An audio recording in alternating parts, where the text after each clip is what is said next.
Hello, everybody. This is JemWJess. So today I have a special guest. I don't know if you guys remember with the second episode that I did, my story, and my best friend Lawrence had basically interviewed me. So this time we have a little twist for you guys. I'm actually interviewing him. So first of all, I want to say thank you, Lawrence, for being on my podcast again.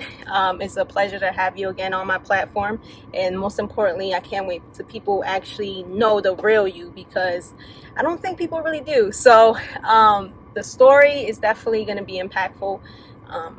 This has been my best friend since high school, and we're going to discuss so many things on here. So I'm super excited. Once again, thank you, Lawrence, for being on my platform, and welcome to Gems with Us. Well, first of all, thank you for having me. As you said, we've been best friends for years and years and years, all the way back since high school. Right. And, ever since we known each other, we hit it off right away. Many people don't really realize that you were the first person I actually met when I came to my high school. You and Christine. Yeah, Christine, yeah. I was sitting by myself. It was a new school, so it was just like, for me personally, I just always like to stay to myself. Right. And y'all broke the ice. Y'all came over there like, hey, what's your name? Right, and I'm right. like, yeah, my name Lawrence. What's your name? And he's like, oh, I'm Jessica, I'm Christine. I'm like, oh, okay. And then I remember you asking, could you sit, down? Was it okay? And I'm like, shoot, sure, whatever. And then it's like, it went from, us just sitting there kind of quiet, right, in silence, to then the next day we started talking a little bit. Then Christine, shout out Christine, she eventually, she picked up a little tray and she, hop tables, but it's all good. And then you still sat next to me every day. Right. Still be quiet, like, hey. Yeah. Eat. All right. And then eventually you just started to have conversation with me. I started having conversation with you.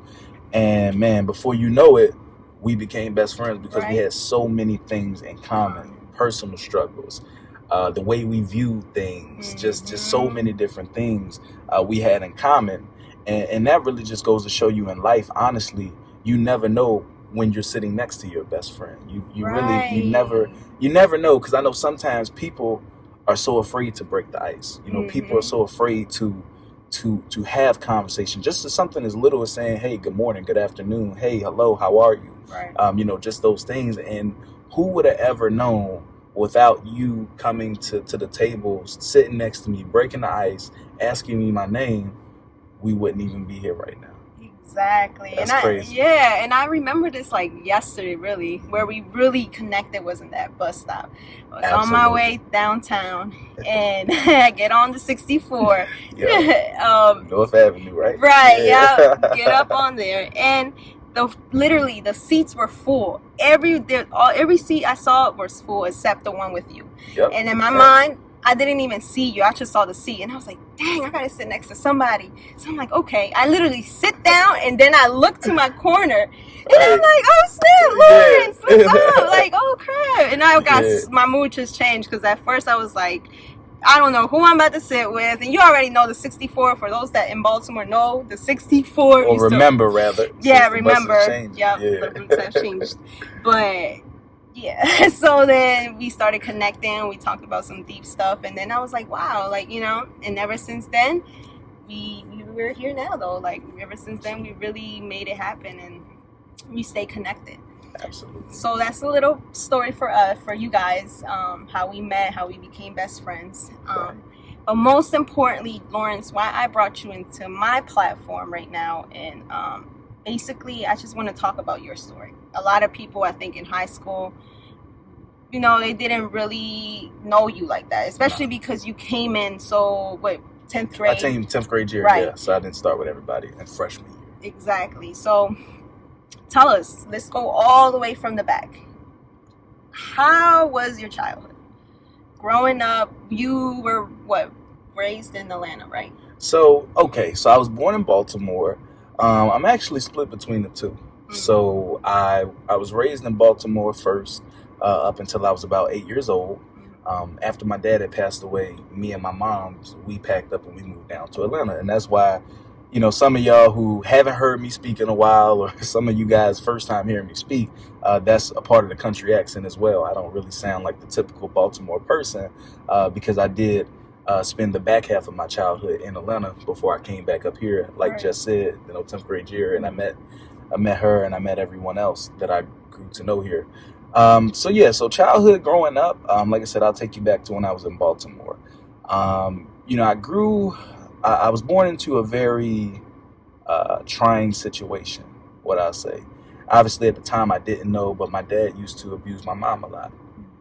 My dad actually had my mom as like kind of a prisoner, not the typical abuse, like not just the typical, hit you in your face, smack you up a couple times. But I mean, I'm talking about like chaining her in the apartment for days, Wow. not giving her food, threatening her like, hey, if you tell anybody, I'll kill you, I'll kill your family, et cetera, et cetera, et cetera.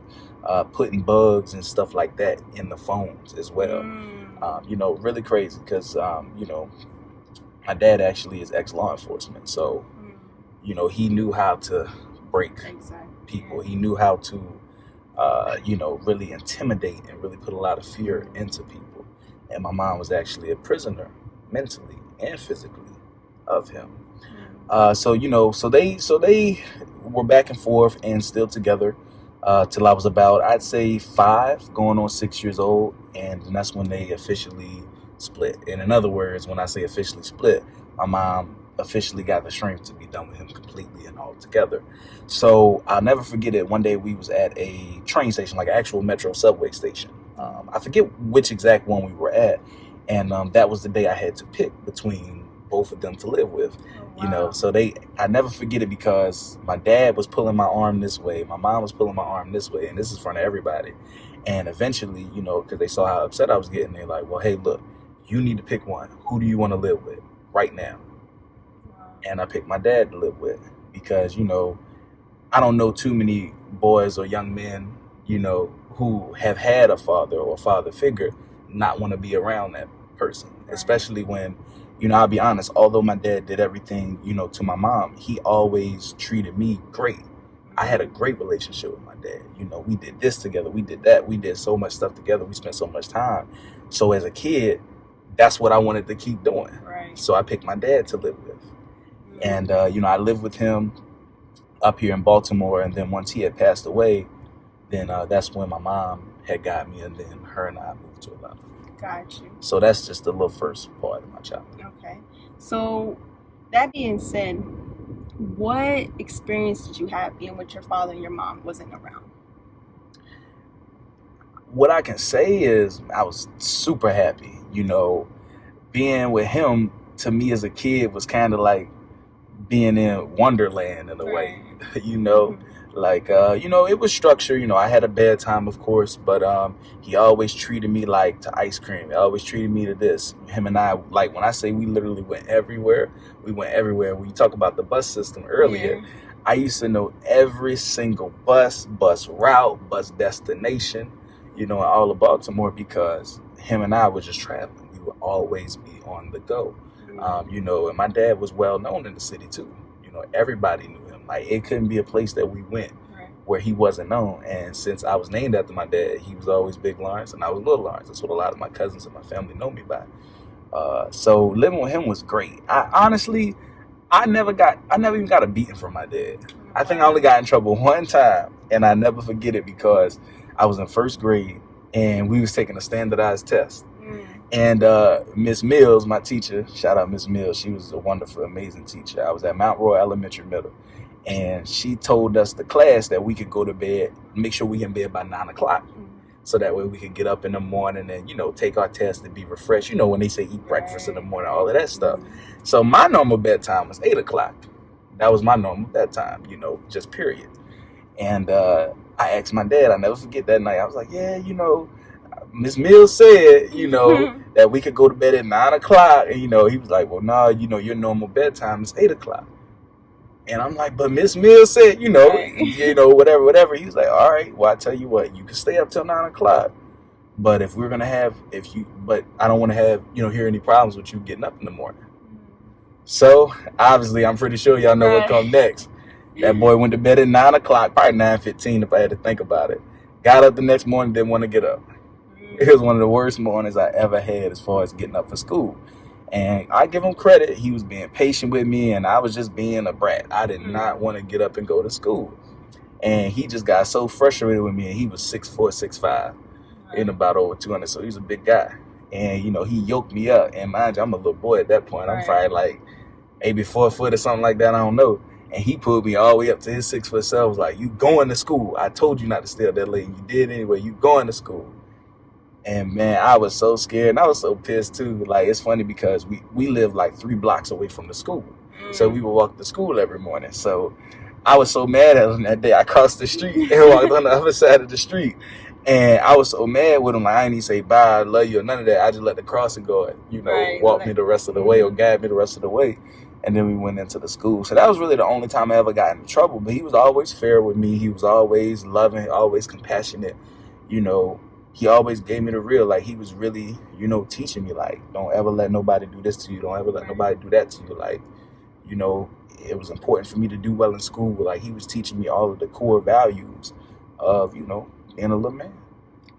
At that time, you know, being a man. Got you. And what age did your father die? So my dad died when I was 7, and actually I was with him not the day that he died, but the day that he had to be hospitalized until he eventually passed. So that morning, and this was, I believe this was over Christmas break because I wasn't at school that day.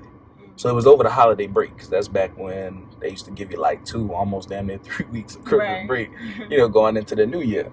And I never forget it, like him, you know, he was sitting on the bed having his morning coffee in the morning, you know, TV. He was older, so that's just what he did. So it's routine. And, you know, I was with him, and he told me to get him something out of the kitchen. I went, I forgot what it was. I guess it was like some cream or some little sugar or something. I went to go get that, and he put the sugar in, and he's sitting up, and next thing I know, he just like fall all the way back in the bed like that. Like he just passed out, black out. And I had never saw him black out. So I was nervous. I'm like, you know, I was trying to shake him up before the first, of course. And then when he didn't wake up, I panicked. And I tried to go downstairs because we lived in an apartment building where we had like security and stuff like that. So I tried to go downstairs to get help, not realizing that the door had locked behind me when I left. So not only did I, you know, see him pass out in front of me, the door was locked, and I tried to get help. And then I had to wait for somebody to be able to get like an extra key to be able to get let in. Then we had to call the paramedics, and then I actually had called my mom when she was at work. And I think she had to be either on her way to work or leaving work because that's the quickest my mom ever got to me. Like, she was there, no lie, in like 15 minutes. Like, I think she got there just as the paramedics were arriving, you know, to get him and take him to the hospital. And I think he had passed away like a week or a week and a half later, something like that. And so he was in ICU for the longest. And he told me, he said, look, you know, I need you to be, you know, a big guy, a big man now. He's like, I need you to be the man of the house. I need you to, you know, hold your mom down. I know you be acting out sometimes. I need you to really start listening to her. And, you know, I really need you to take care of business. And that was the last thing he told me before he died. Wow. So I felt like I had to kept that promise to him. It was different because, like I said, I was still trying to get used to the fact that it was my mom and her boyfriend. They had lived together. So I ain't want, you know, him trying to be like my dad and shit. You know what I'm saying? Like trying to discipline me, telling me this, telling me that. You feel me? And then not even just that. Like, I was still, you know, me and my mom still wasn't as close because I ain't spend as much time with her. I was always with my dad. So that was real difficult. It was real different. Like, sometimes, like, I just felt like because of how I was acting and how bad I was, like I was more of a burden than wanting. Got you. So now you walked us through that, right? So now you're living with your mom. Yeah. You're with her. You're going to school over there. Talk about a little bit about once you're already stable. You know, you're closer with your mom, and it's just you and her. Yeah. How was that for you as a child? Not only losing your father, but just transitioning everything literally. And now you're in Atlanta, you're with your mom. How was that? It was tough, you know, because coming from Baltimore to Atlanta, it's like it took a while to get accepted, you know, because for one, like I said, we didn't have no family. We didn't really know anybody down there. So, and we met so many wonderful people around the way, but going to school, like, people didn't like me because I talk different. At that time, I sound straight like out of Baltimore, you know what I'm saying? So at that time, you know, I was from Baltimore. I was from up north. I talked differently. I looked differently. I dressed a little differently because, it was a different environment, and, being with my mom, like, she was trying to work and trying to figure out her piece, like, how she going to be a single mom now? Because up until that point, now she's a single mom. So now she trying to figure out, like, okay, how can I, keep a steady roof over his head? How can I keep money flowing? It was tough because it's like I really didn't like school at first down there. Like, I didn't like the people, people didn't like me, so I took all that shit home. And then, trying to listen to her, like, oh, it's okay, it's just gonna take a little time to get adjusted. I ain't wanna hear that shit. And then plus, I was still in my Baltimore shit, you know what I'm saying? Like, wanting to fight everybody, wanting to do this and do that. So we clashed a lot. But the biggest thing when I started to kind of, I guess, calm down is when I started going to church. So I had discovered church when I was 8, and I never forget it. It was a Halloween extravaganza at the church, like, well, some churches, I won't say most because of what Halloween represents. Right. But anyways, this particular church had like a little bit of a Halloween celebration. Not nothing demonic, but like moon bounces, like food, stuff like that. And the church was right next door to our apartment complex, our little place. So it was a walking distance. So I was like, all right, well, shit, I'll check it out and everything. I ain't gonna lie, as a kid, I was just going for the fun. You feel me? Like, I wasn't even going for that. I was just going, I don't know. It was like, even though I didn't have a big understanding of the Bible and the sermon, but it was just the way that the pastor spoke. It intrigued me. It captured me. And I'm like, damn. And then before you know it, I went from that Sunday to next Sunday. From that Sunday to that Sunday. From that, and then I just became like, they actually grew to know me, like knew my name, knew this. And they had always asked me, I never forget, like different people that I would meet, like during the Sundays, I was like, well, where's your mom? So you used to go alone? I used to go alone to church. Oh, I'm sorry. Yeah, I used to go alone. I didn't go with my mom or anything. My mom had not even went to church until I started going. Wow. It was kind of my outlet too, because it was like, my home life wasn't the best because me and my mom was always clashing. My school life wasn't the best because I was trying to get adjusted. So that was the only place where I felt like I could possibly be myself and express myself to an extent. Right. So, and not even just that, everybody embraced me. Like, I felt so loved and welcomed. And that was the first part of love and welcome I really experienced, was going to church.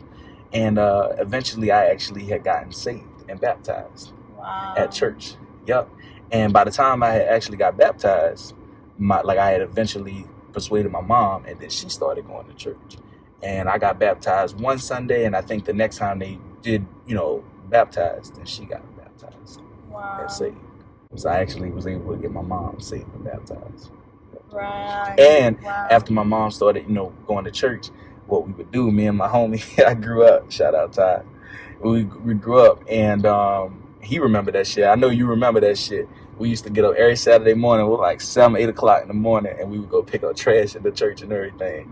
We used to have them rubber gloves that stink and shit. I know you remember that, with the little Kroger trash bags, and we would, pick up trash like around the complex. That's what my mom had us do and everything. That was like kind of our way of giving back to the community. And even when she had started to, be sick eventually, like, him and I had still carried that tradition on to still wake up every Saturday morning, pick up trash. And once the church found out about it, they was just like, they thought we were superstars, because we would be the only ones that ever do it. Wow. Yeah. So yeah. So for a lot of people that don't know, you don't even have your mom anymore in your life. Nah, my mom died. She died at 12, when I was 12. Right. So, that's beautiful that you basically brought your mom to church, you got her saved and baptized. Like, that's a different story, because usually it's the parents, or for me, it was my mom, let's go to church, we're going to church. Right. But for you initiated, then she came along. And another piece that I left out was, okay, so during that time I was going to church, I got saved, she got saved, we now became part of the church family. But I was actually hospitalized January of, I believe it was 2005 or 2006. I think I got hospitalized like a day or two before Coretta Scott King passed away and everything. And this was a life-threatening. That's how I got this scar right here. Because this was a life-threatening hospitalization. And I'll never forget, because the church, it really embraced my mom. Like, sworn my mom. Like, the pastor came up to pray for me type deal. And the whole church Like, they would come bring her food, everything, like the whole nine. And honestly, me going into the hospital, almost losing my life at that point, I was like 9 years old, I think. So what happened? Why did you get hospitalized? Well, you know what's crazy with everything going on with COVID-19 in today's world, right? To me personally, now that I'm grown and I'm older, they never knew what it was. So anyways, long story short, I was playing outside with my homies out there. We was playing one day and I just became sick. Like, I had like a whole bunch of chills, all that shit. And I came home, I just didn't feel well. Like, I felt like terrible after playing outside. And my mom, like, I was like, Mom, it's so cold in here, so cold in here. And like, Mom cranked the heat up to like 80. And if anybody who were part of a black family and they had a grandma, especially if you have a grandma or a great aunt or whatever, you know they don't play about that heat. You be baking, you know, in there. They definitely got that shit on 72, 75. You be like, damn. But anyway, she put that bitch on 80, and she was sweating, and I was still cold. Wow. So it was something crazy, and I never forget it because my mom actually saved my life. Because that night I went to bed in her room because I just didn't feel well. So she didn't want me sleeping in my bed. She wanted me to sleep in the room with her. And she didn't go to sleep. You know, adults, most adults don't go to sleep when they put their kids to sleep. But this is the one time, and I know all y'all who used to be kids hated bedtime. I know I did. But this is the one time I wanted to go to bed. Like, I actually wanted to go to sleep. And I went to sleep, and my mom, you know, at the time, I don't know if y'all ever grew up with Vicks. Yes, Vicks, we still. Vicks solve everything. Yes. Vicks and Robitussin. Yeah. Anyways, but she wanted to put Robitussin on my chest, you know, because obviously I was sick, you know, like I guess flu-like symptoms, COVID symptoms, whatever you would call it back then. This is like 05, 06. So clearly ain't nobody thinking about this stuff. So anyways, she comes to put the Vic on my chest, but something tells her to try to wake me up to do it instead of just putting the Vicks on and let me sleep. And she goes to wake me up, and I don't respond. I don't wake up at all. And like, she's shaking me, she panicked, and she calls 911. And I'm unresponsive at this point. So they rush me to the hospital, and I guess it's so bad because my brain starts to hemorrhage. And no offense for those of y'all who are not familiar with the term hemorrhage, and that basically means bleeding internally. And this scar right here, they had to drill a bolt in my head to monitor the blood levels because it became so bad. And they didn't know what was going on. And my mom they had to do blood transfusions. They had to do like a whole bunch of different things to keep me alive. I was on life support alone for 2 weeks. And, you know, that was a time, mind you, my aunt and her were not on speaking terms. And me getting hospitalized and literally almost dying, for real, brought them together. And also brought my aunt into church as well. Because then she got to grow and know the church family. But anyways, as I was in the hospital, once I finally woke up and started to recover, the doctor had told my mom rather, that I would never be able to walk, talk, or think for myself again. What? Because it was that bad. I had done too much brain bleeding. I was basically like damn near a vegetable, you know, the whole time. Like, and I used to have pictures like they literally had IVs, tubes, everywhere they can put it on me. Literally. Like, everywhere they can put it on me. Like, for real. You know, like how somebody got a CPAP machine. Imagine me having like 5 of them motherfuckers. Like, it's tubes everywhere, coming out of every way. And, you know, I never forget because, you know, when I was laying in the bed and, you know, once I finally started to wake up, you know, I would cry because I was so frustrated. Like, I couldn't move. Right. And I remember me being hard-headed. I tried to get out of the hospital bed a couple times on my own and failed and hit the floor and everything because I couldn't move my legs. Like, I actually forgot how to walk. Like, I was in the hospital so long, I forgot how to walk. I didn't remember it. Now, the talking part, that shit came right away. I ain't even gonna lie to you. The talking part, that shit came in like 2 days, y'all. No lie.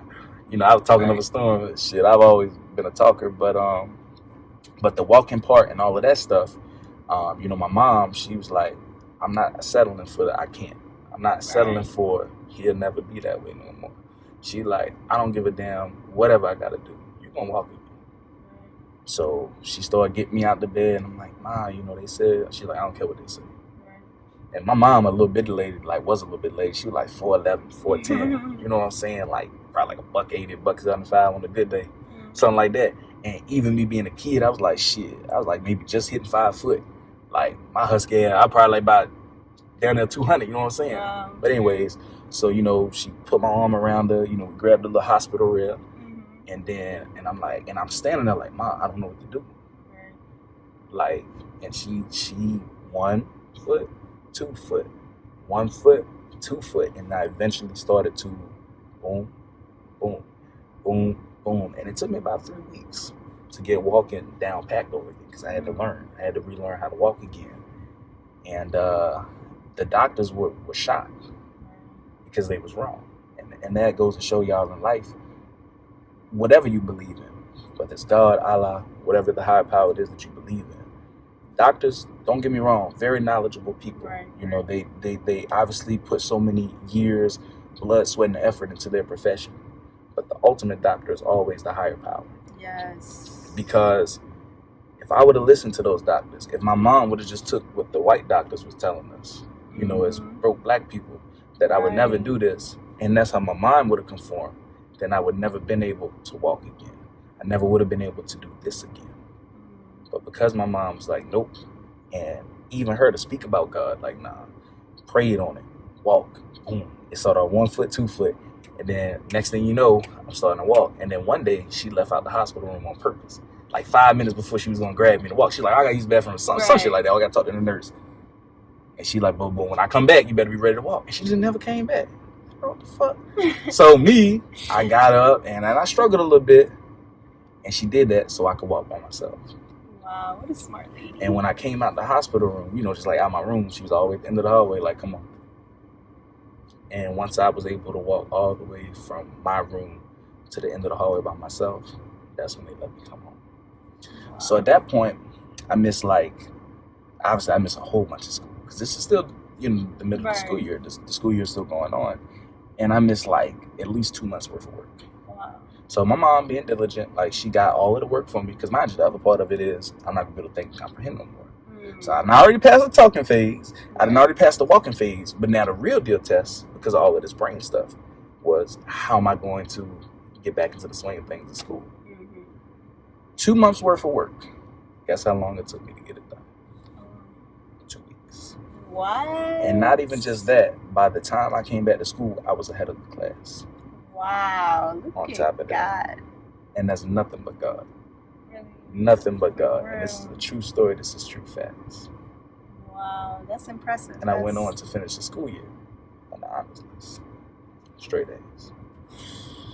Wow. And my teacher told the class, this man missed 2 months of school.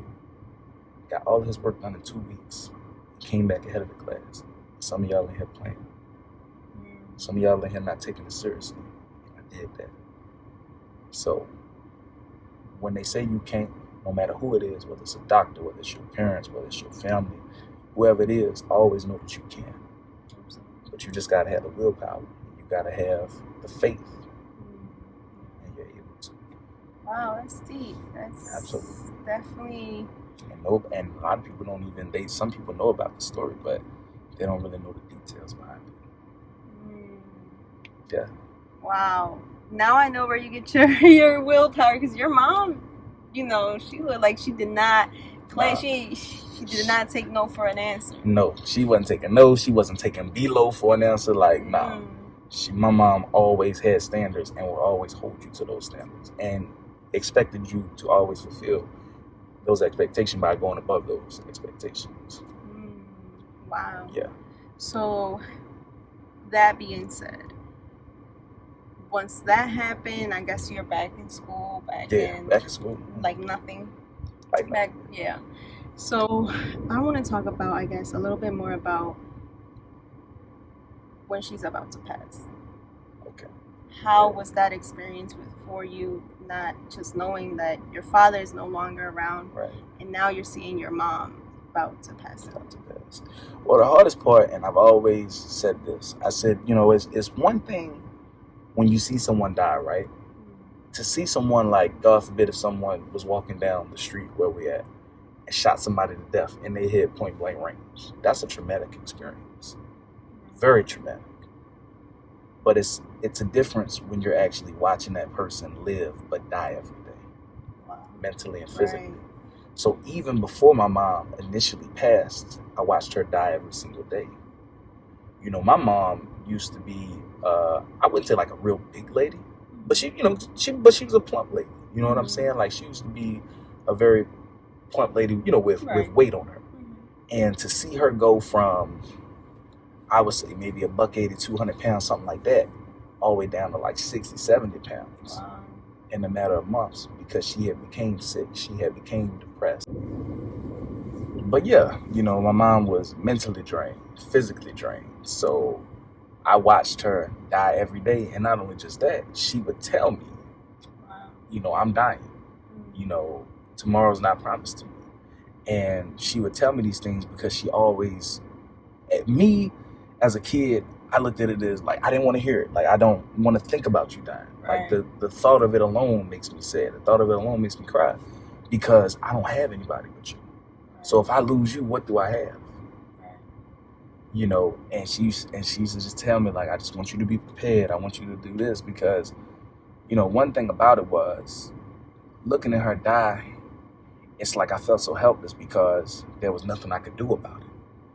You know what I'm saying? And not even just that. A part of it was nothing I could do about it. But then the other part of it was, I was fueling some of her bad habits that sped up the process. And I never forget, because once she eventually had passed away, not only did I feel guilty, and I felt responsible for her death in a lot of ways, but I also was blamed for her death too, by the people close to me. So why did they blame you? Because they felt like I helped her die. They felt like, because, like, for example, my mom was diabetic, so she couldn't have like sweets or sugar anymore, things like that. But I still got it for her. My mom, was a smoker at that time for about 17 years. But I would, not that I could legally buy cigarettes, but, I went around and, got some people, because I always hung with older people. So I got them to buy it. So basically anything that she wanted, I was able to get for her. But what people didn't understand, and what they didn't understand, was I tried to be like, nope, I ain't getting that for you. Nope, I'm not getting that for you. But that's when the physical abuse came in, because I didn't comply with what she wanted me to comply with. And once I couldn't take that no more, and once she saw that the physical abuse, she broke me and I hardened up about that, then that's when the mental came. Because one thing about abuse is the mental is always harder than the physical. Sure. Always. But, once she started to do that, it was just like, I got tired of being this name. I got tired of being this person. I got tired of being, or not being good enough, and not being this and not being that. So I gave in, and I gave her what she wanted, because I didn't give her what she wanted just because of what she would do to me. I gave her what she wanted because I thought it would at least make her somewhat happy. And she was just really depressed because the lifestyle she was used to, she couldn't have that no more.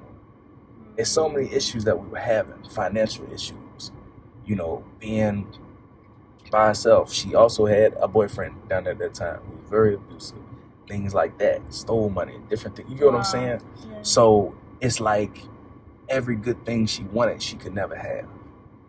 And then, you know what I'm saying? So like kind of the one last little good thing, and she can't even have that. So it's like her mind just continued to deteriorate in regards to her mental health. So, like watching somebody die, the mental effect that has on you. I know watching somebody die, period, is bad. But to me, because I've experienced that, I feel like it's worse. Because at some point, you start to ask yourself, when is it going to happen? You say, I'm going to die every day. Now it becomes a waiting game. Now you're waiting every day. Now every day you got to try to spend with this person like it's your last. And you don't know when.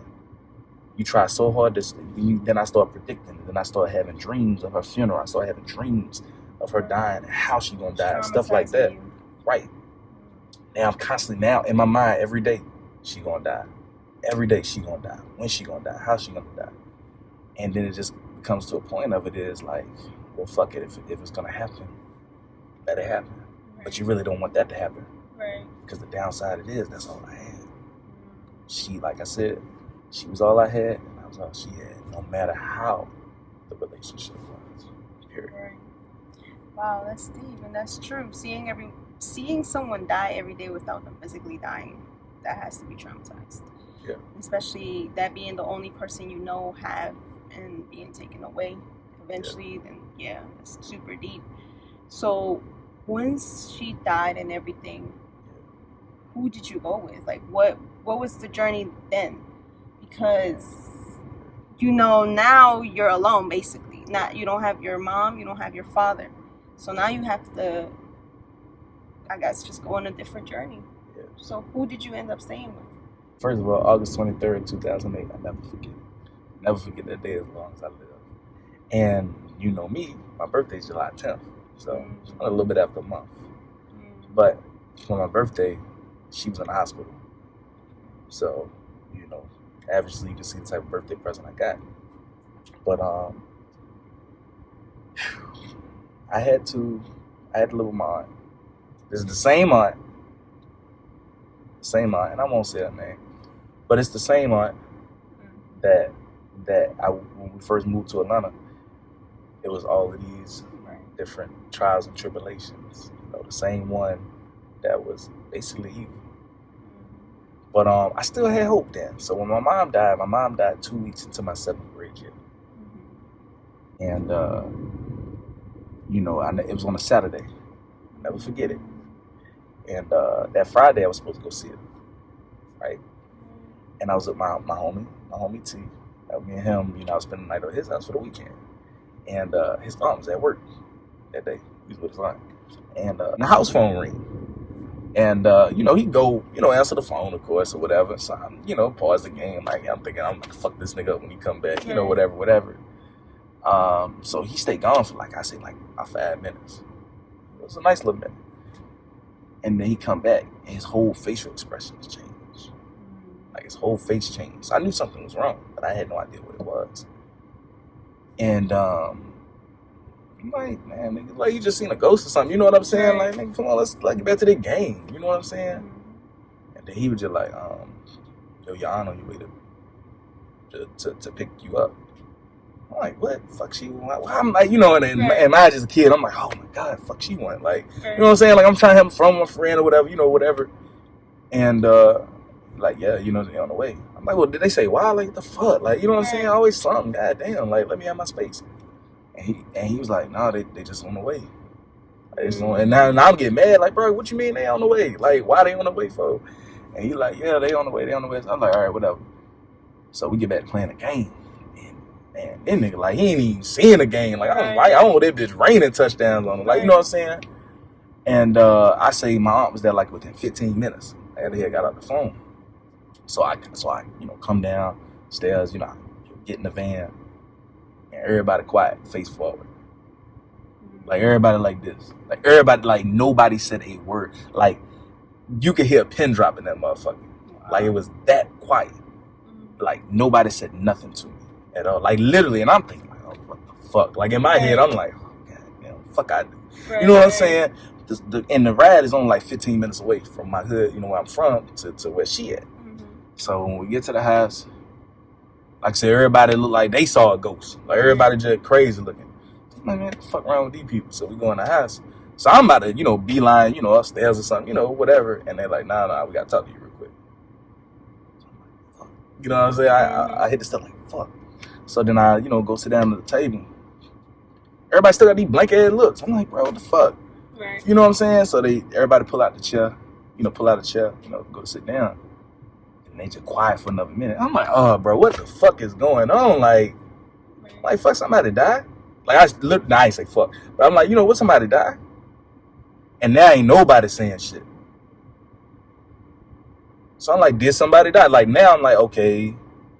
Right. And now I'm starting to put two and two together. And now I'm finding it hard to talk. Because now I feel like I know what's about to come next. And then when my aunt, she, after I was like, my mom died, didn't she? And her head just sank, like she's sitting at the table like this. And then that's when I head just, sank. And I just throw my head there, like, shit. Not even, there were so many emotions before I shed a tear, because in a way my mom was like, weirdly like my best friend, because that's all I had. So I lost all I had that day. Literally, I lost everything I had. There's nothing material that could ever replace what I had. For one. For two, I felt like a part of me went with her. For three, I was guilty that I didn't see her the night before, because I feel like I never got to say goodbye. Four, I knew my fate was sealed, because the one thing she wanted me to promise her, other than the promises we talked about, was don't live with my aunt. And I knew with her dying, with me sitting at her dining room table, that was about to be a very real possibility. And I knew that possibility would bring on another however many years, months, weeks, etc. of pain and suffering that I already went through. And I was right. Wow. So, yeah, that's deep. And what can, and I guess I want to kind of sidetrack, I guess, but what can you tell people that have been through that? Because, you lost both of your parents, and now you're feeling guilt, and you're feeling all these emotions. But when I see you now, it's like you're healed. You know what I mean? Slowly but surely, you're getting there. You know where you want to be and stuff. Like, what can you tell them? Someone that's been through the same situation, maybe not the same, but similar situations. What can you tell them? Well, first thing I would tell everyone is this: no matter how painful, no matter how hard, no matter how difficult, no matter whether it makes sense, everything in life happens for a reason. With my mom dying, it was the best and it was the worst thing that ever happened to me. And I say that all the time to say this. When I said earlier that I was trying to debate and figure out that I was basically going to pick school over my mom. Right. Because I didn't just want to go to school and leave my mom alone. And I didn't want to just not go to school, because I know that's what my mom didn't want. God took that struggle away from me. And in a lot of ways, my mom started to hold me back. And in life, God, or again, whatever higher power you believe in, will always move whatever is blocking your path. Whether you want it to move, whether it be a relationship, whether it be a parent, whether it be a friend, if you are a parent, whether it be a child, God will always move whatever obstacle is in your way, and by any means necessary. So the first thing I say is, everything again happens for a reason. Secondly, when it comes to overcoming adversity, no matter how big, no matter how tough, how not so tough in others' eyes, you have to find a way to overcome. Because it's not about what happens to you.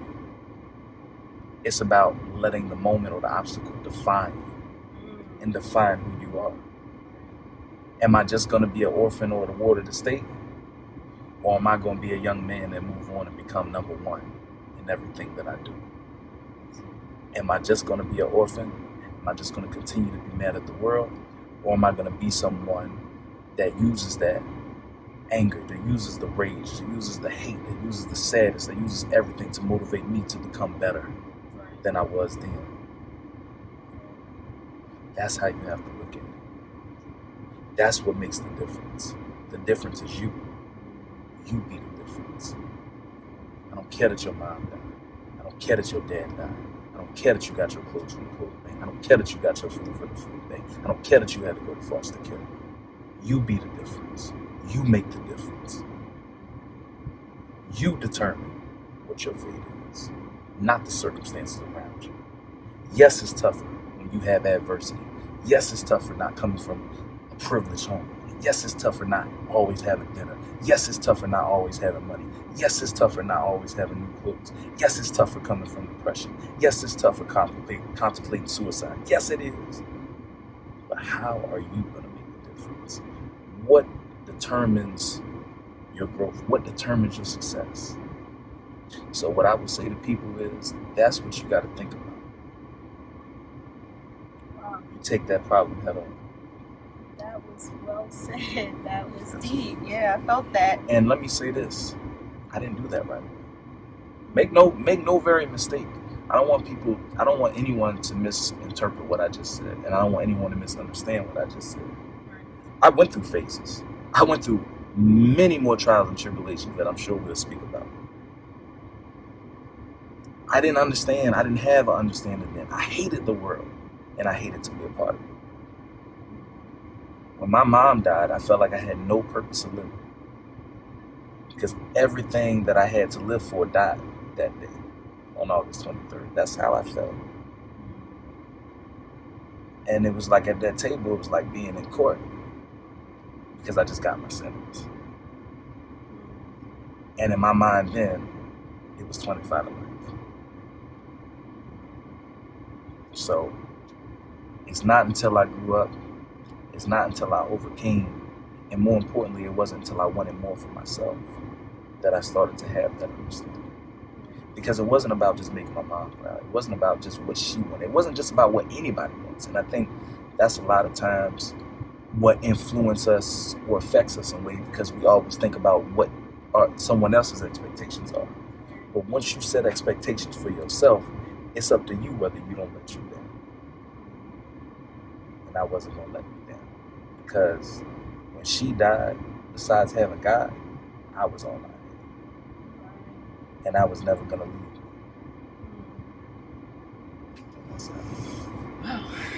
That's how. That's deep. Wow, I felt that. It's true though, because you're either your worst enemy or your best friend. No in between. So let's get back on track, I guess, and say, because I really felt like you had a message there, and I needed people to hear that, because, you know, like, I feel like everyone has topics that they can really talk about because they've been through. You know what I mean? I have both of my parents, so I can't really explain. That's a blessing. Right. That's it a is. blessing. It definitely is. Even though me and my dad, we aren't close or anything like that, but, you know, he's still there. Right. And, you know, you growing up and not having neither or, I knew you had a message. So definitely thank you for that, because I know a lot of people need to hear that. A lot of people have been, especially these years, have been tough. But just hearing that, it's very refreshing. So let's talk about the journey of how you, now I'm guessing you're with your aunt. At this point, Right. Yeah, I'm now with my aunt. So I'm with my aunt. Where'd I begin there? So how was that experience with you, with your aunt? Did she help you in any way, or did she make things worse? She helped me make things worse. That was terrible. It was a horrible situation. Horrible. I can't find a nice thing to say about it if I try. You know, being with my aunt, it's like I already went through so much mentally with my mom, and just the different things that I had to deal with. But at least I was used to it. This was this was my new world. So I went to the first world. That world blew up in flames. Now I'm into the second world. And the second world is like hell that froze over and thawed out. So now being with my aunt, it was a struggle. We were living at the time. So the time my mom died, right? Some of my other family members had moved from New Jersey to Atlanta in support of me. So at the time, we had like a 3-bedroom house, and it was like 12 people to a 3-bedroom house. So at that time, I didn't even have my own room. Anybody who from down south or went to school down south, and you was in middle school, you know, middle school always let out the latest. I think it was always elementary, then high school, then middle school. So anyways, I was in middle school at the time. I was in my 7th grade year. So we would get out at 4:30. So my uncle at the time, as he was down here in Atlanta too, he was a teacher. He was a school teacher too. Literally taught the same grade I taught.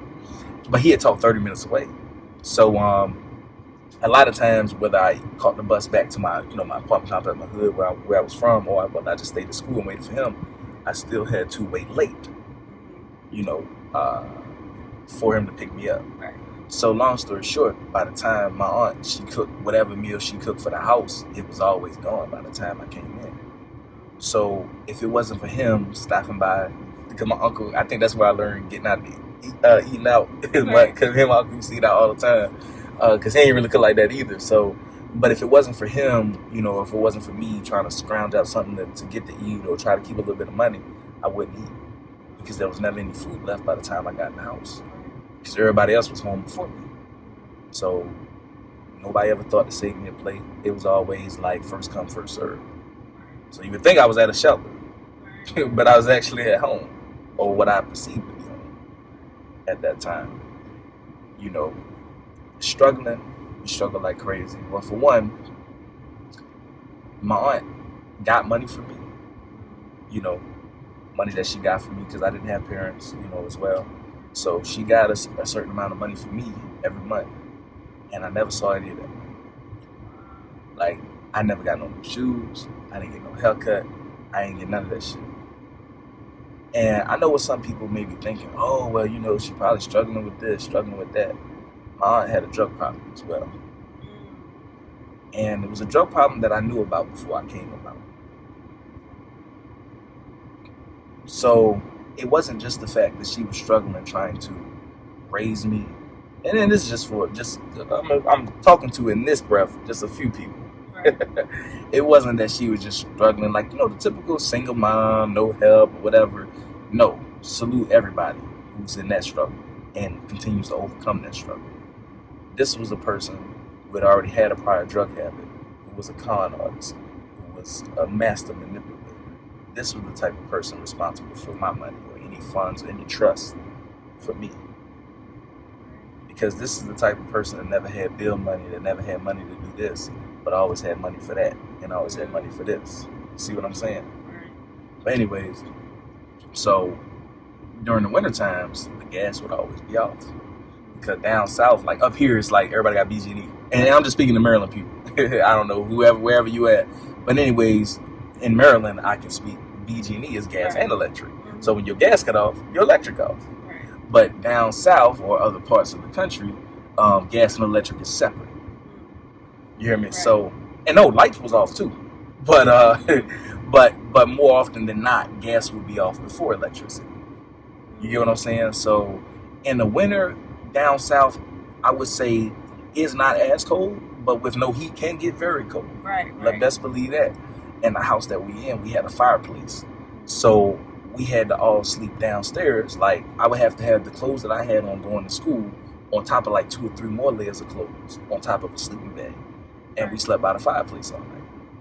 So getting up in the morning, sometimes I would basically have the outfit that I'm already going to go to school in, if that makes sense to you, type deal. And I would kind of smell like wood and fire because I slept by the fireplace. You know what I'm saying? And my aunt never was going to take care of me the way I needed to. And I still needed to make money. And my mom's ex-boyfriend, although him and my mom had somewhat of a tumultuous relationship, especially with him, beating on and stuff like that, I gotta say, when they say God will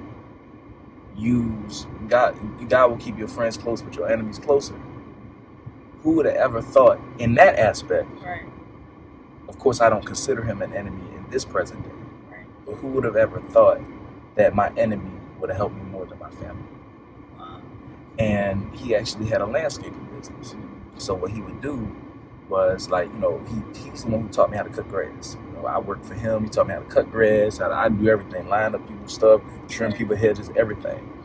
And I started to make money with him the legit way, right. the honest way, LLC way. You know what I'm saying? And I was getting money. I was putting money in my pocket, and that's how I started to afford the Jordans and right. The different clothes and things. But eventually, that didn't become enough, especially when school started, because I couldn't work as much. Right. So then I looked to other avenues and things, and I was hanging around a lot of different people. And I don't like to speak too much on that because of certain affiliations and things like that. Right. But what I will say is I started to know more people. And the people that I came in contact with was in the same boat that I was in. So a lot of people I could relate. People growing up without their dad, people coming from the struggle. So we all had one goal on our mind, was to get money. Right. And we was going to do that by any means necessary. And that's what we did. And it was a tough time because it's like at that point in my life, I didn't care about anything. Like I woke up, if somebody was shooting at me, shit, I ain't even dodging the bullet. You get what I'm saying? Like I didn't care if I died when I woke up. Like I literally walked out the house like I don't give a fuck about anything, excuse my language, but I don't care. You know, it is what it is. Like whatever happened to me happened to me. I'm mad now. I lost my mom. I live with my aunt, and I'm miserable here, and shit. You know what I'm saying? Like there's so many nights I thought about suicide. I contemplated. I used to have a sword set, a real sword set, a samurai sword set. How many times I held that sword to my neck, right to my major artery, and I knew where it was. And that thing was so damn sharp. You touched the blade the wrong way, it's gonna go. Because I just wanted to escape. And it's like going to school, it didn't make sense to me at that time because it's like, why am I here? I had straight F's. Like straight F's. Like when I say a F, like my highest F was a 60 type F. Like everything else was 20s and 30s. You know what I'm saying? And it's like, I failed all my classes. I skipped school. I started getting in fights. It was so bad in school, I was on academic and behavior probation at the same time. Same time. Academic people were like, look, your grades don't come up. Behavior people like, look, you get in trouble one more time. Like I could have did the smallest thing and I got expelled from the alternative school. Because I didn't care. I didn't care about that no more. I didn't care about anything. And I was starting to move differently because I was looking for ways to escape her house. Her house was like prison to me. I wasn't myself. I could not be myself. I could not have this. I could not have that. And it wasn't necessarily about materialistic things. It was just more so I could never have happiness. I could never find peace because I was always treated this way. I was always treated that way. I wasn't treated like her other kids. I was treated as less than and not good enough type deal. I never got the treatment that they got. And I started to get mad because it's like, what did I do to deserve that? And it's a lot. It's a lot. Wow. Yeah, I can imagine. And, you know, just you telling me your story, it's like, wow, it's crazy how circumstances can really bring you down.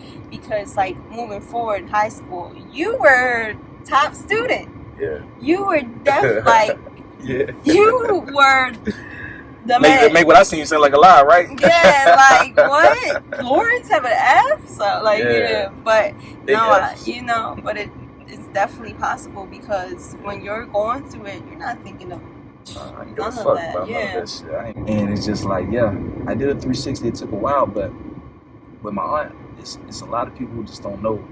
It was a lot of mental more than anything with my aunt. Because not even just the way that she treated me, but it was just like, I can never be me. I was always the opposite one. I was always the odd person out.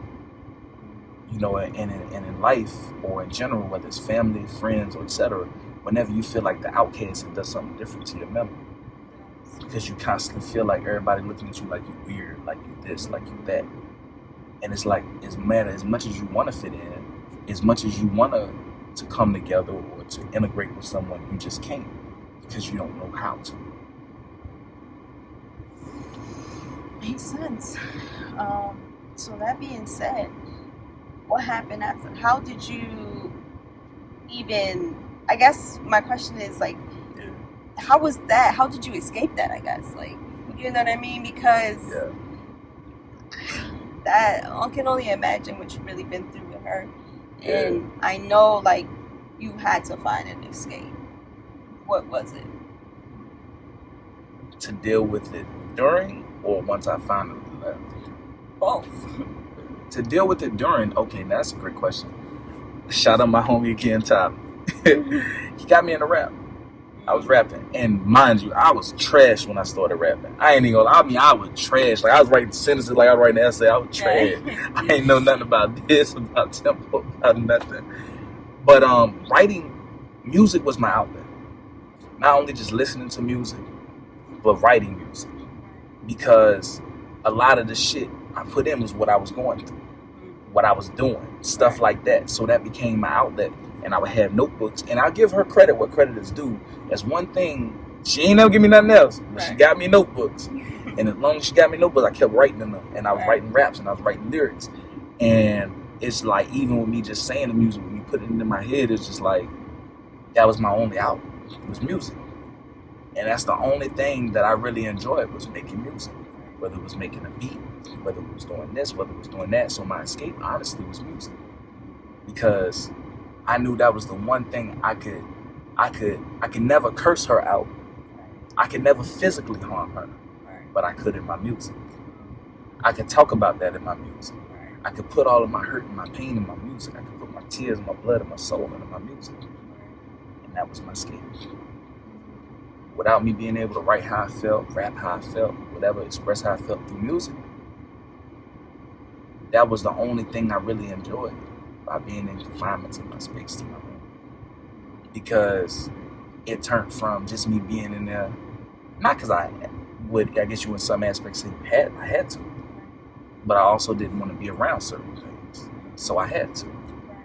And it made my room fun, because I always wanted to be in there, listening to music, writing music, and I did a lot of talking to myself, which probably to some is weird, but to me it was very therapeutic, because at that time I felt like I again was all I had. So music was a big escape for me. You know, whether it was playing band, I had learned how to play the saxophone eventually, and I enjoyed it. So everything music I enjoyed. Now, when it came to finally escaping, there were so many different thoughts. Like, I always had the thought that I wanted to run away. And I always knew that I wanted to come back to Baltimore. But, you know, not even just the money, it's just like, how could I ever pull the shit off? And I never forget. So on the internet, and I searched my sister, my actual blood sister, you know, my dad's daughter. And so I go on white pages, I go in there, and I look up, because the whole entire time I was down in Atlanta, like when I was living with my mom, I wasn't allowed to have contact with any of my families, more importantly, like my siblings and stuff. I wasn't allowed to have no contact with them. So now that my mom died, I wanted to get to know them. I wanted to reconnect. I wanted to, you know, yeah. So I look her up on white pages, because she gave me a card the day of my dad's funeral, and I had always had it up until the point where I went to Atlanta. And then once my mom, she shredded it, but I read the card. I used to know the whole damn thing the card said, like to a T. And I still had it in me, like the name, how to spell her name, what her address was, whatever. And I looked her up and I found her phone number in there. I had me a little cell phone, I ain't gonna lie, I always kept me a little track phone. That's when, you know, track phone was popping, so I always had me a little Motorola. And I gave her a call on there. And I never forget it, because she answered the phone. And she said hello, and I don't say shit. Like, I'm nervous, like my heart pumping. And I'm like, and I wait a minute for a second. Like, is she like hello? That, you know, you can tell, like, when you call somebody, you don't say nothing. Then they, like, on that second hello, they like hello, like, all right, who it is? You know what I'm saying? And you know, I finally get the courage to tell her like who I was, because in my mind, it'd been so long, and I'm a kid. Well, not a kid. I'm growing now, but I don't know that she remember me. You know, if she's mad at me because I haven't talked to her since. Like, I don't know the reaction that I'm gonna get. So I'm like, hey, you know, this is, you know, Lauren such and such. You know, I'm your little brother. And then she paused, and I'm like, oh my God, I'm about to flip the phone down. You know what I'm saying? I'm about to hang up. And she like, oh my God, like, you know, yeah, I talked to you, seen you, how are you, whatever. So, you know, I told her, I said, yeah, you know, I'm okay. I said, my mom died, you know, like 2-3 months ago, however long ago at that time, you know, yeah. And she's like, you know, I'm sorry to hear that, you know, whatever. I said, you know, it's a part of life, but, you know, I'd love to see you know, soon. Because I had always had a feeling that I was going to try to get up to Baltimore like that corresponding summer. And I did go to Baltimore. So she's like, yeah. And then, you know, I would reconnect with her. You know, I would talk to her every now and then. You know, we would start talking, like, getting closer and stuff. And so the summer of '09, damn, I know this old as shit.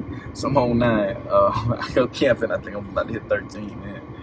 And I'm about to hit 13, so we go camping down there in Virginia. And I had a very racist experience down there too. We ain't gonna get into that. But anyways, long story short, I come to Baltimore to stay with my mom's best friend. My aunt. Little backstory on my mom's best friend. When my mom first died, I was supposed to go live with her. So when you talk about escape, that was my escape. I was supposed to go back to Baltimore to live with her. But my mom never wanted me to live with my aunt. Right. So, you know, I told my aunt this and I made her aware of this. And one day she was like, well, call her, you know, since this was, you know, whatever, right? So I pick up the phone, you know, I call my aunt because I know her number by heart. And I ain't gonna lie, back in the day, you knew everybody's number, like, you know, you called her enough. Yep. Yeah, so anyway, so I call her and I'm, you know, my chest was poking out. I'm like, all right, yeah, you know, she about to tell you, you know, you know. And I tell her, like, you know, hey, you know, I just wanted you to tell her, like, that what my mom told you, like, when she was still alive, like, you know, I was supposed to come back up with you, you know, everything's supposed to be everything, we just gotta tell her that. She said, nah, that ain't never happened. I'm like, what? Like, you know, my mom did, you know what I'm saying? Like, she's like, nah, that never happened. I don't know what you're talking about. And it's because she couldn't, in her mind, maybe afford to keep me or wanted to. She said that. But I would have appreciated more if you would have just said, I can't take you. But yes, his mom did make clear that you, out of all people, would be the last person. Even the devil could have had me before you. You know what I'm saying? And God forgive me for saying that, but I'm just saying, like, and she turned her back on me. Yeah. And that is really how I knew my fate was sealed with my aunt. Because the one person that I had to count on, the one person that could have finally corroborated everything of my mom's wishes, nobody better than her best friend, left me in the wind of the drive. So anyways, I come back to the summer to see her, you know, because obviously at that point, that's the only person my aunt trusts. You know, she got to have as many allies that ain't on my side. That's who she gonna trust. So I come up there to see her, and I'm trying to make my way to my sister, and she blocked me. And I'm like, all right, well, forget it. I'm gonna talk to my uncle, my dad's brother, and, you know, he blocked me. So I'm blocked twice. So now my trip to Baltimore ends with me having a good time, but I'm going back home to Atlanta. And I come back, I get in contact with her, and I apologize. I'm like, damn, I didn't get a chance to see you. I'm sorry about that. Next summer, now I don't have any obligations. This is the summer of 2011. And I finally get in contact with my sister again. And I'm like, hey, this time I like to see just you. Like, I like to not see anyone else in Baltimore but you. I want to cut the middleman. My bad. I want to cut the middleman. I want to cut everybody out. I want to just see you. And she's like, yeah, excited. And I promise you, I'll do whatever it takes to get to you this time. You know. And, you know, I put her and my aunt through. And, you know, she gets to know my aunt. My aunt gets to know her, you know, so she can feel trustworthy enough to send me up. So I come up. You know, I don't have a haircut. Clothes too small. Shoes too tight. My glasses, these are nice frames. I didn't have nice frames back then. And anybody who ever was on like Medicaid or medical insurance, like, know, like, the free glasses, like, bro, them bitches wired. Excuse my language again, they wired. You know what I'm saying? They got the little thing that hurt your nose and stuff. So, like, they real bent up. My frames all jacked up or whatever the case may have been, because they were free glasses. So I come up and my sister look, and I'm embarrassed because this is my first time seeing my sister since my dad's funeral when I was 8. I'm now, at this point, I'm now 14. Right? And this is your father's daughter? My father's daughter, excuse me. Yeah, for context, my father's daughter, right? And now I'm like, oh my God, what she think of me? You know, I look this, I look that. And she embraced me, you know, we talk out, you know, I rest the first day, you know, and then we start talking and catching up. And then she started asking me questions, you know, about, like, you know, how it been since my mom died, you know, how it is with my aunt and all that stuff. And then I started to hesitate, and I started telling her bit by bit how it really is. And I could see her facial expression start to change as we start talking and everything. But me telling her this wasn't my expectations to live with her or anything. I was just telling her because it felt good for somebody to care enough to listen to me and everything. Nobody never listened to me. You know, I mean, my homies did, my friend did, but nobody really never took an interest in me adult-wise. Everybody always, like, turned their back on me, kind of. So, and the people who wanted to take interest with me, they just didn't have enough, I wouldn't say willpower, they just didn't have enough resources to make it happen as far as taking me away from that situation. Like my other aunt and my uncle. So, you know, I started telling her, and she's like, you know what? you're not going back. And I'm like, nah, like, look, don't worry about it. Like, I don't want to cause no trouble. You know what I'm saying? I'm just trying to vent to you, express how I felt. I said, no, I'm going to go back. No, you're not going back. And I said, look, no offense to you. I already had one person that was supposed to take me in, didn't take me in. I ain't got time, for no more rejections. I'm done. Let me just finish my little sentence, go ahead and, whatever. Nah, I'm serious. So now I'm like, damn, she really serious, on mine. And I'm like, what? I'm like, I ain't seen her in X amount of years. Right. And she willing to take a chance on me and give me an opportunity that I never had. I never had this opportunity. And, I told her, I said, well, I was doing this in school. I didn't have these grades. I was telling her all of the negative stuff because I knew if I really was staying up here, all of it would come out, my past. And I said, look, I'm not as, good as you think I am. I have these type of grades. I did this, I did that. And she's like, and so what? Right. So you were basically trying to find a way for her to say no. Basically, yeah. I was trying to find a way for her to say no. Like, everything I was telling, like, I was doing this, I had this with the girl, whatever. And she's like, I don't care. I'm like, oh, you for real, for real. Right. I had to say, you for real, for real. Right. So I'm like, okay. And then, now it's time to break the news to my aunt. Because my aunt's still down south. Right. So I call her, like, I guess a couple of days or a week I'm supposed to go back.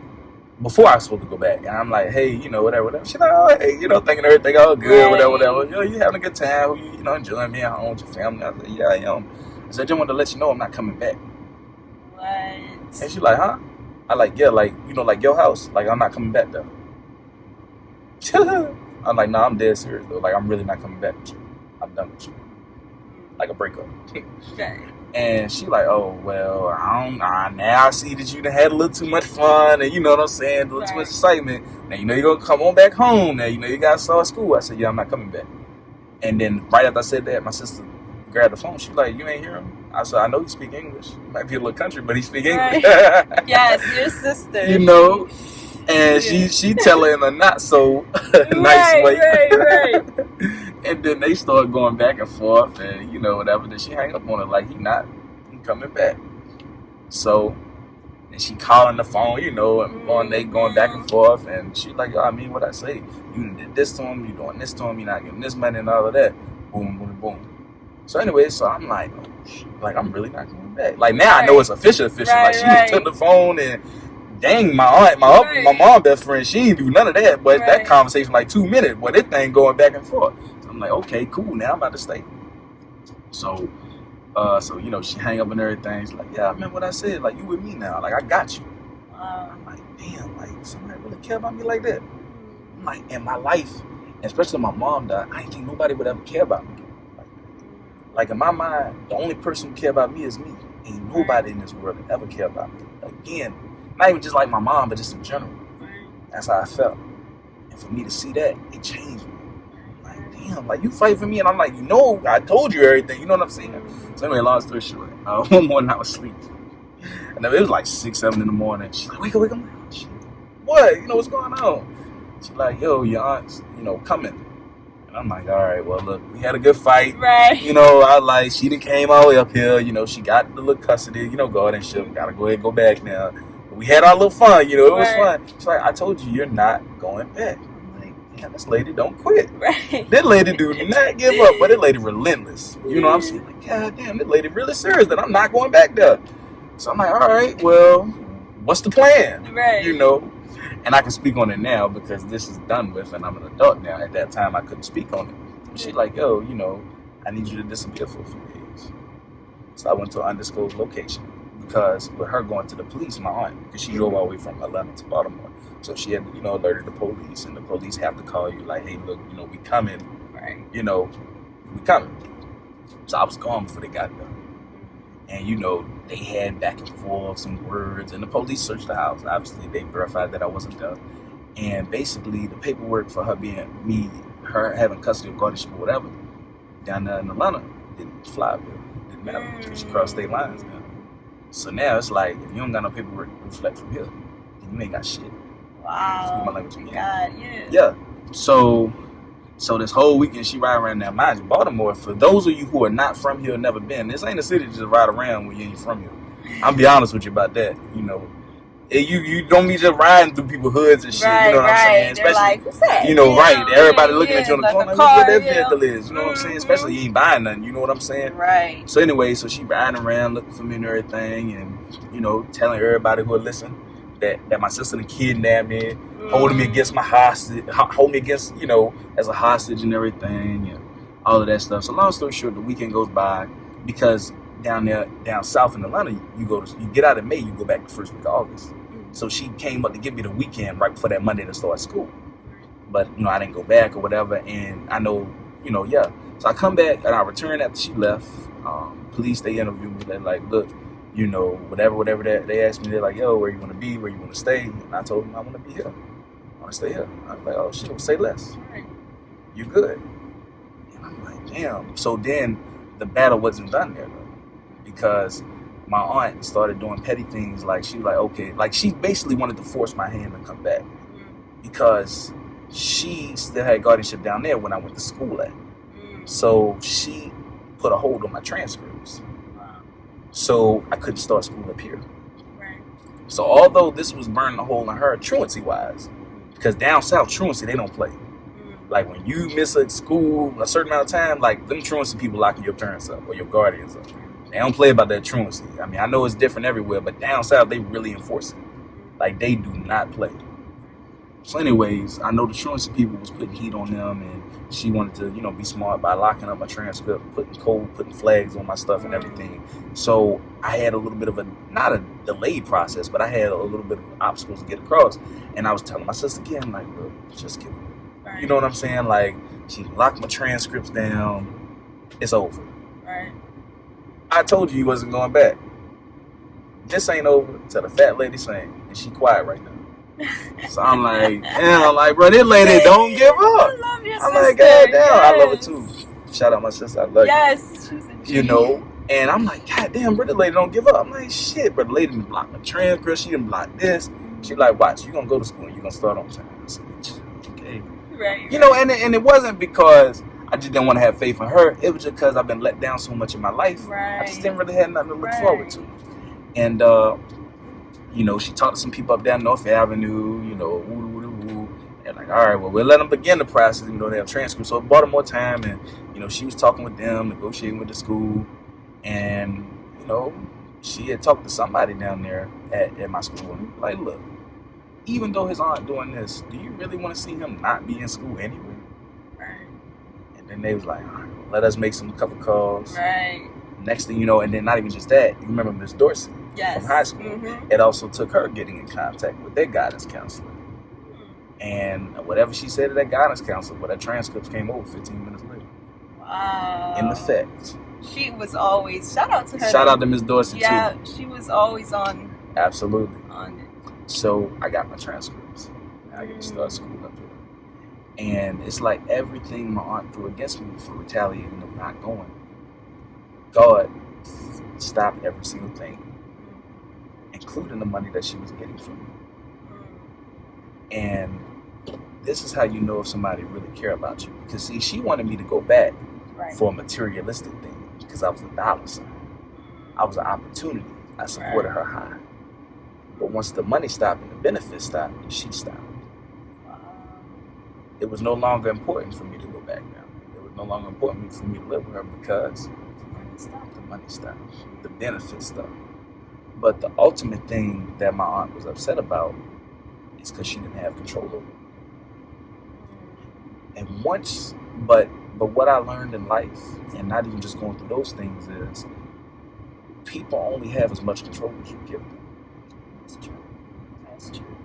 And because I was in a mental space that wasn't good, because I was depressed, because I was this, I was that, I realized that I gave her a lot more power and control than she deserved. But it wasn't until my sister showed me the light and showed me that she's still a woman at the end of the day. She ain't God. She ain't this, she ain't that. And my sister went to bat for me like nobody in my life ever has. Like nobody. Like that shit meant so much to me. Because here it is, everybody gave up on me. Everybody had this thought about me. Everybody was like this and like that. And so many people, so many naysayers, so many. And there's one person saved my life. And when I say save my life, I mean save my life. Because if I would have went back there, not only would you and I not be talking, but I probably would. It was right on time. That's the thing about God, and excuse me if I offend anyone, your higher power, just know God is aka your higher power. Whatever it is that you believe in. No matter the time, no matter the situation, God is always on time.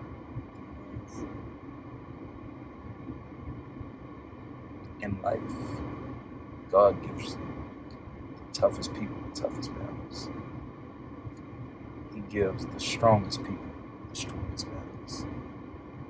Where I thought I was broken, where I thought I was done, where I thought I was over with, finished. He said, no, this is just the beginning. So yeah, I was born in 96, whatever. But I was reborn in 2011. Wow. And that's the fire. That's the power. That's the newfound determined to be greatness. Because now I had everything that I needed. And the only thing stopping me was me. Literally. Right. That's when you came to New Era. And yeah. Wow. That's mind blown. Yeah. And then yeah, and I when we discuss, because me and you always have deep conversations, all the time. And that's why you're my best friend, because a lot of Absolutely. people can't hold that. But anyways, you used to always tell me, like, Jess, this wasn't me back then, like, and with the grades and everything. And I remember you telling me, like, the only reason I had all these good grades and everything, because let's not forget your accomplishments. You were there was top 10. And it was always like whoever had first, second, blah, blah, blah. And me and him were always in there. It's funny because me and you low-key used to compete. I was I'm going to go up there, I'm going to get first place. Yeah, yeah. But there was no competing with Lawrence. There really wasn't. Like, he was always on the top. Yeah. And, you had good grades. You even got to a point where you met Michelle Obama. Absolutely. You were in New York, Times Square, screen. Billboard. And I honestly didn't even know until one day. I don't even remember how it came across. It was like I think it was like really like an ad or something like that. Yeah. And I saw you on New York, and I was just like, what is that, Lawrence? And I remember screenshotting and sending it to you, and I was like, oh my God, yo, you are in New York right now, like. And you were like, yeah, But you always told me, Jess, my sister, she's the one to thank, because all the time. You said you did all that for her. I did. And that's deep. And and I can see it now, like you said, she saved you and everything. And now you blew up in New Era, like. And that was the only way, just that I could ever repair. I didn't have the money to. Right. I didn't have any other way to repair. And I even said that because my mind was so broken. I'm like, okay, well, this person obviously doing something to get something out of it. Right. This is just how my mind is thinking. And she said, the only thing I want is for you to be the best you. So I said, really? That's it. Ain't no catch-22. You ain't gonna throw this in my face. Right. Just be the best you. Because you don't have the excuse of there. That is behind you. I know it's going to hurt, and I know it's going to take some time to get adjusted. And it did. It took a long time for me to get adjusted. Like, it was so hard trying to let somebody really love and care about me. Because even with my mom, I never felt that. Right. I never felt love. And I've been so distant with family because I never knew what family really was. My family was the people that I hung out with. Right. That's why I'm always closer to my friends and my family. You know, beside my sister, of course, because I never really knew family. And the image that I had of family, for the most part, was mine. Because she was my blood family, but she treated me worse than people treated me on the street. So it was like, to be my best me. And it's funny because not even just meeting you and Christine, you know, meeting Darius, James, and the rest of the guys. And, you know, we all joke back and forth with each other. We all like to have fun. But they always thought, you know, with respect, of course, that I was like the nerdiest of the nerdiest. Yeah, for real. Everybody thought that, though. Everybody, yeah. And I laugh because nobody never understood, even one point at you, where I came from. Right, because honestly, I didn't know your story until once we got out of like high school. High school, yeah. And that's when I was like, wow, now everything makes sense why you would go so hard. You were determined. You had a why. I respect your sister so much for that. And because, like you said, a lot of people wouldn't do that. No, not at all. And the fact that you didn't even see her that long and then you randomly call her and she's like, oh yeah, you come with me. With the exception of 2 people in my family, and like I said, their intentions were good. They just didn't have the resources. True, right. Nobody even thought about taking me. Nobody even considered it. And these are people who had some type of idea of what was going on. And let me say this too, before we get back into what we were discussing. Sometimes, although you're not the person that's causing the conflict that's going on or whatever the situation is, if you know and you stay silent, you don't do nothing, you're just as guilty. You're just as guilty. But anyways, that was the only person that took a chance on me. The only person that took a chance on me. On me. That meant a lot to me. So I didn't care about none of that. I was coming up here and I was going, man, I loved all y'all, you know, you, the guys, but I had business to take care of. Right. And I was determined to do it. So yeah, so then that happened and that's when me and you met. Yeah. That's why I'm so thankful for your sister and everything. Because like honestly, you are really my best friend. Like there's no like nothing, like you really are my best friend. And I can't imagine a life without my best friend. Likewise. Like we've really been through so much, but we've been there since the beginning. No one else can really say they know me from the beginning, high school Jessica, because you know. But we are here now, and I truly appreciate you. Appreciate you. Like you're someone that I really do not play about. Likewise. And you know, we're gonna continue to grow. So, talk about your accomplishments, though, because you know. I'm gonna talk about this. So talk about because honestly, this whole story is amazing, and just to see who you are now, not only as a father but as a man. Like now you're someone, you're responsible, like your whole 360, you know, and how everything built you, transformed you, but made you better overall. And I think that a lot of people, you know, they don't talk about their issues and how they overcame, which you actually overcame. You really did. I did. And let me say this, like, you know, before we get into accomplishments, like with my aunt, you know, for the longest time, I hated her. To be honest with you, I'd be lying if I said I was always this jovial, jolly person. Right. No, I wasn't. I still had a lot of mental. Right. I still had a lot of hurt. I still had a lot of pain that I had to deal with. But, you know, what I'll say to that is the art of forgiving is amazing. And I never understood the art of forgiving until I actually forgave.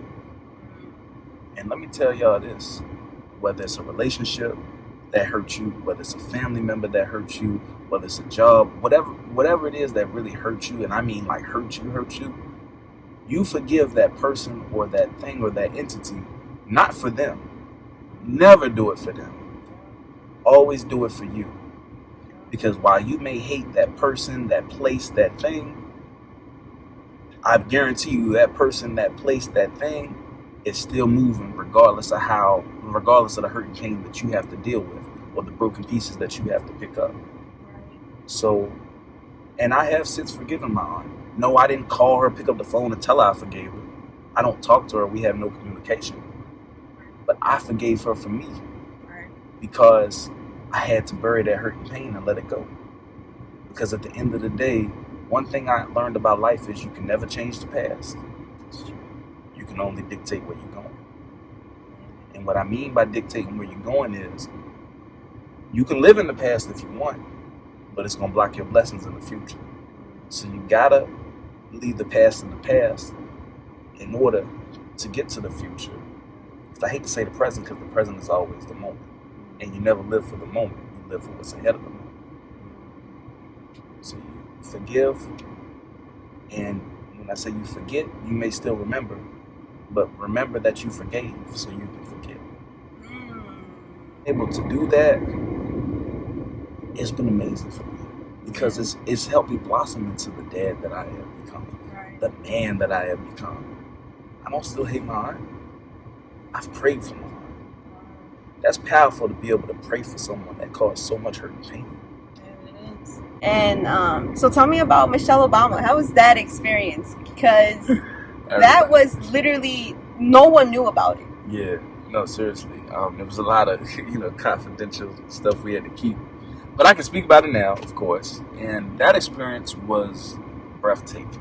It was an amazing experience. It was an experience that no matter how old I get, I never forget.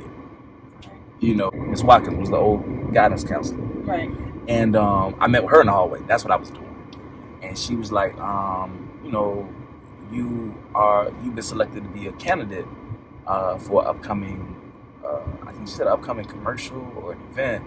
Would you be interested in, competing to win or something like that? She said.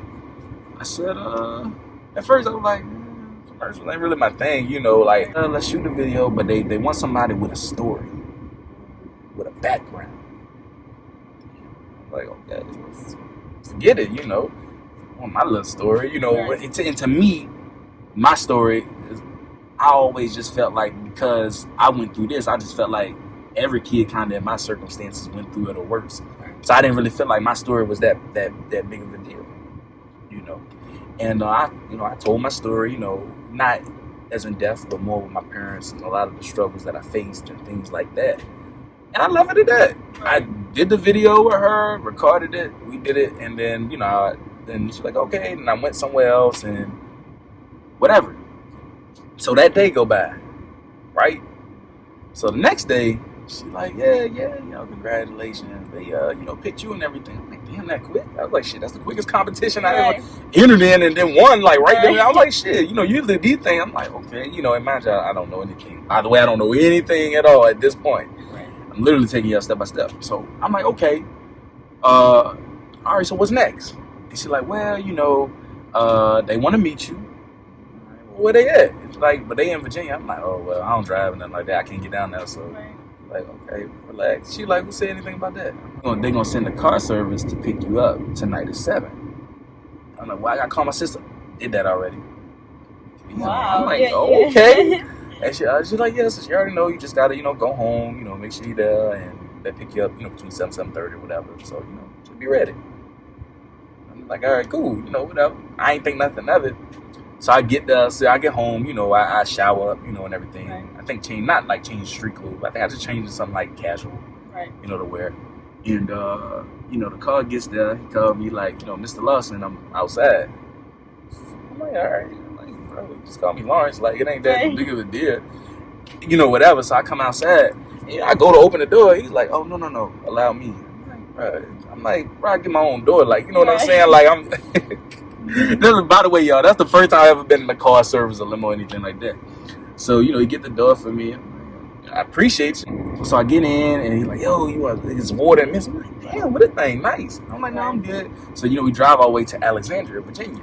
And I don't know, for those of you who've seen Remember the Titans, that iconic movie, I met them at Alexandria, T.C. Williams High School in Alexandria. That's where they shot Remember the Titans. Oh, okay. That iconic story. So I meet with the producers. I meet with Brendan and the rest of the team. Shout out Brendan too from MTV. Solid. And meet with him. We talk for about an hour. Literally just an hour. We talk. They get to know me, ask me questions. I get to know them, whatever. I'm like, okay, well, we'll see you tomorrow morning at like 8 or 9 or whatever time we were supposed to be there. So the next day, I come to school, and me and Miss Watkins, we go down to the school in the morning. So we get in, same car service, we get there to the school, and there's like a whole bunch of security. Police there, like, there's everybody there. Wow. You get what I'm saying? Right. So we go through security. I'm thinking like, all right, whatever. This is just how they probably do. So we get there, and we get to the classroom where the PSA is then shot. And I don't know that I'm meeting Michelle Obama until I literally get there. Wow. I have no idea. I know I'm shooting the commercial. I know I'm filming. I know what I'm filming about, but I have no idea who my co-host is. And I sit down and see. They're like, "Oh, how you feeling?" I said, "A little nervous. See the cameras and everything." They were like, "Well, you're going to be co-hosting with somebody." I'm like, "Oh God, what's not a kid is co-hosting with?" And they like, "Michelle Obama." What? I'm like, "Wait a minute." Like, I'm thinking like, okay, that. I'm like, "Who again, sir?" Michelle Obama. I'm like, "Wait, you Michelle Obama? Like, you mean like the first lady at that time? She was the president, the first lady." Like, yeah. Wow. And I'm looking at my clothes like, bro, I wore a suit. I'd tried to, well, that's why we ain't tell you, because we wanted you to look like, like a regular student and everything. I'm like, bro, what the, I'm doing all that check, like, damn, I smell good, whatever. Right. I'm like, oh my God, like, they got me over here looking not crazy, but, yeah. So then that's when Michelle walked in.